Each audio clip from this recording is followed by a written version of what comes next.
စကားပြောတာဒီတစ်ခါနောက်ဆုံးဖြစ်မှာဆိုရင်လည်းချစ်ရဲ့မပြန်နဲ့အောင်မပြန်နဲ့အောင်ကွယ်နေပါအောင်လို့မပြောတော့မှလားလေကိုလည်းပဲခွဲရမှလဲတွေ့မြင်ချစ်စချိန်မှာပြန်လာသွားရင်ခုလိုနောက်ထပ်တစ်ခါမတွေ့မှာကိုဆိုတယ်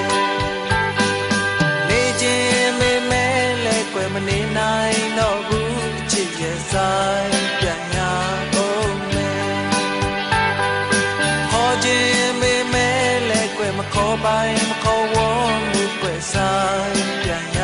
အောင်မယ်မပြန်ခြင်းဘူးမပြန်ခြင်းဘူးကွယ်နေခြင်းသေးတယ်ချစ်သူရဲ့နာမကွယ်ရင်နဲ့ခံစားရတာတွေပြောမကုန်သေးတဲ့အချိန်မှာပြန်လာသွားရင်ခုလိုနောက်တစ်ခါအတွေ့မှာကိုဆိုရဲပြန်လဲဆုံးစည်းဖို့ရဲ့ရမမတင်မကြနဲ့ခွဲဆိုင်ပြန်ရအောင်မယ်မကြခင်ပြန်တွေ့ကြမယ်ယုံကြည်မျှော်လင့်ရင်နဲ့ဆိုင်ပြန်ရ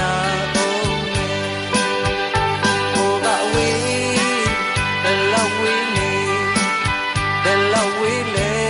စိတ်မှာတော့ချစ်သူအမြဲတမ်းနေရမယ်